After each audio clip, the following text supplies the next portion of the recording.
Olá, a análise que a gente preparou hoje bom, é daquelas que fazem a cabeça dar um nó, sabe? Mas do jeito bom.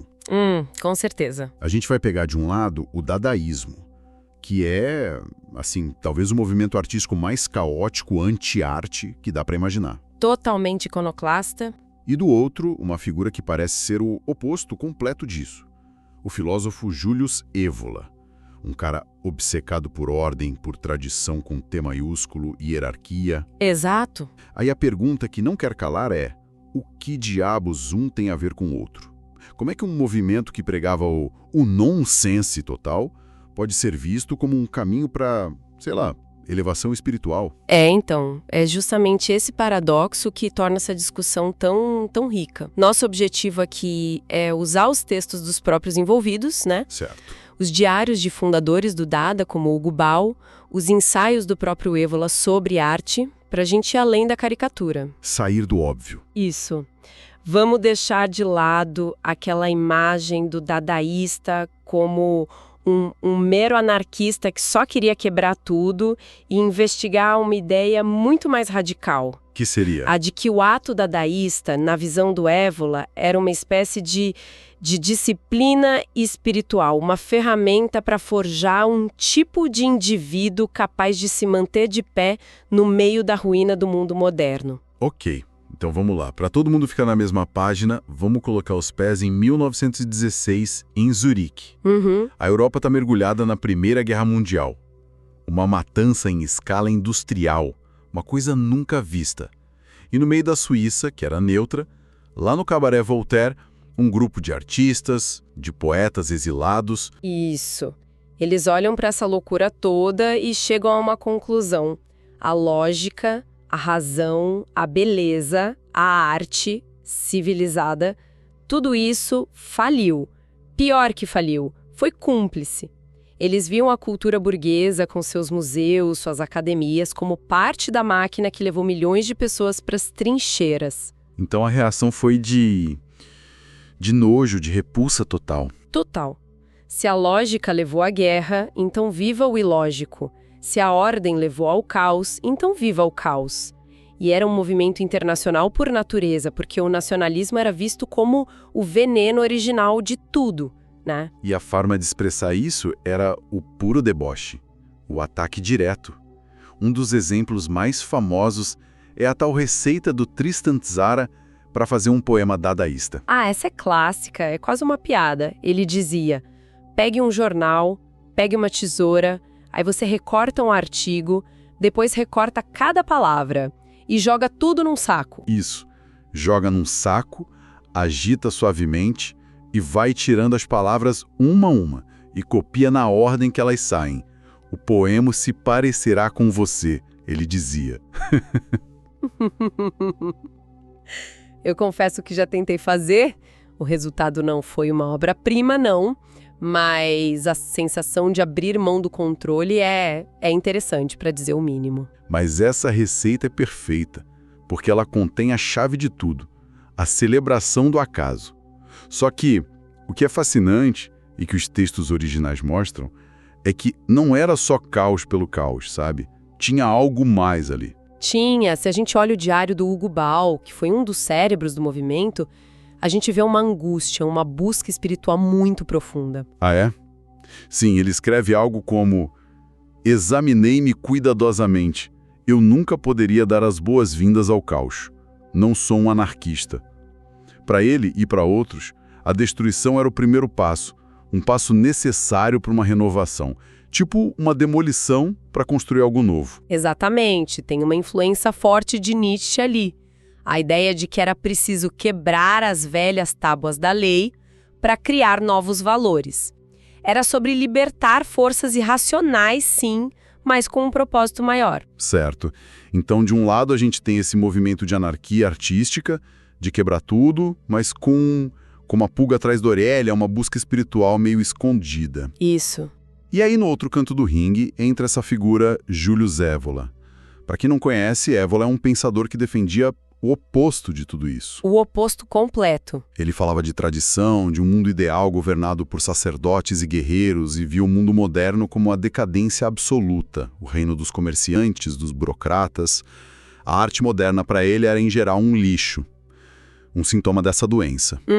Como é que esses dois mundos sequer se encostam? Aí é que está o ponto central. E a genialidade da análise dele, goste-se ou não, do autor, Evola não colocava toda a arte de vanguarda no mesmo saco. Ele fazia uma distinção que é crucial e que quase todo mundo ignora, entre o futurismo e o dadaísmo. Qual era a diferença para ele? Para ele, o futurismo, com aquela exaltação da velocidade, da máquina, da vida, era uma rendição. Era um indivíduo se dissolvendo no coletivo, no instinto, no impulso cego. Se perdendo na massa. Exato. Ele até conectava isso ao vitalismo do filósofo Henri Bergson, aquela ideia de um élan vital, um impulso de vida universal. Para Evola, isso era uma queda, uma perda de centro. Então, peraí, deixa eu ver se eu entendi. O futurista seria como alguém que se joga num rio caudaloso e é levado pela correnteza, se entregando totalmente à força da água. É isso, uma perda de controle. Exatamente, uma submissão às forças inferiores ao que é puramente vital e racional. Ele chamava isso de imediatez absoluta. É o contato direto, sem filtro com o caos da vida. Ok. Já o dadaísmo, na visão dele, era o oposto. Não era sobre se dissolver, era sobre se afirmar de uma forma radical. Como assim? Era o ato do indivíduo absoluto que, vendo o mundo desmoronar, em vez de se deixar levar, ele usa o caos, ele não perde o controle, ele abdica do controle como ato de vontade. Ele chamava isso de mediação absoluta. Mediação absoluta. Esse é um termo que a gente precisa desembrulhar. Quer dizer que existe um eu ali, um centro, que está mediando, gerenciando essa relação com o caos? Isso. Seria então como, em vez de se jogar no rio, o dadaísta seria um surfista? Que está em pé numa prancha, usando a força da onda caótica, mas mantendo o equilíbrio e a intenção. A analogia do surfista é excelente. O surfista não controla a onda, mas ele domina a si mesmo em cima da onda. Certo. O ato dadaísta para Évola era essa proeza. Não era ser levado. Era um ato de liberdade incondicionada de um indivíduo que se recusa a ser determinado por qualquer coisa externa a ele, inclusive pela própria razão. Nossa. Por isso ele descreve o dadaísmo como uma crise profunda da personalidade, mas uma crise provocada, controlada, quase como um experimento de laboratório. Espera um pouco. Aqui a coisa começa a ficar muito mais estranha e interessante. A gente sai da crítica de arte e entra em outro território, né? Completamente. Como que essa crise da personalidade provocada se torna um caminho espiritual, um ato iniciático? Isso me lembra uma obra do próprio Évola, desse período de 1921, chamada A Palavra Obscura da Paisagem Interior. Sim, é fundamental. A capa é uma pintura abstrata dele. Um emaranhado de linhas e formas, parece caótico, parece dada. Mas, segundo a sua análise, tem algo muito mais profundo acontecendo ali. Sim, e as fontes que a gente analisou descrevem essa obra e outras do mesmo período como a representação de um suicídio metafísico. Uau! É uma expressão forte. Precisa ser bem compreendido, imagino. Muito.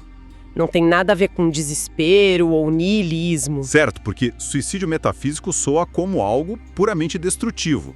Qual é a diferença fundamental entre isso e, sei lá, a atitude de alguém que simplesmente desistiu de tudo? A diferença é a vontade. Um suicídio comum é um ato de fraqueza, uma derrota. O suicídio metafísico, nesse contexto, é um ato de poder supremo. Poder? É o eu, o ego, a personalidade construída, o ser racional e social, que decide aniquilar a si mesmo.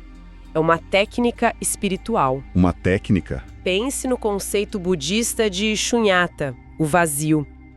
O objetivo não é um nada, mas esvaziar a mente de todos os apegos, de todas as noções pré-concebidas. De todo lixo mental. Exato. Para que uma consciência mais clara, mais pura, possa emergir. É esvaziar o copo para poder enchê-lo com algo novo e superior. O dadaísta, nessa visão do Evola, está fazendo exatamente isso. Ele está demolindo o próprio eu burguês, o eu lógico, para ver o que sobra. É quase como uma demolição controlada de um prédio. Você não explode de qualquer jeito, você coloca as cargas nos pontos certos para que ele imploda de forma segura, para depois construir algo novo no lugar. Perfeito. A imagem é essa. É um deslocamento do centro do eu, como descrevem certas doutrinas Zen. Você tira seu ponto de equilíbrio daquela personalidade frágil e condicionada e o encontra num lugar mais profundo, imóvel, no centro do furacão. Onde o caos da arte dadaísta é o furacão. Mas o artista permanece como o olho calmo no centro. Isso me leva a outro exemplo que aprofunda essa ideia da arte como um mapa. Uma pintura do Evola chamada Composizione numero 19. As fontes indicam que não é só uma pintura abstrata. Não mesmo? Mas a primeira parte de um tríptico, que representaria as fases da obra alquímica. Agora a gente foi para um território completamente esotérico. Totalmente. A abstração aqui deixa de ser decorativa ou expressiva e se torna simbólica e operacional. As fases clássicas da alquimia, de forma bem resumida, são 3, né? Certo. A negredo, ou cultura, que é a fase negra, o apodrecimento da matéria-prima na escuridão. Simboliza o caos inicial, a dissolução. A destruição. Isso.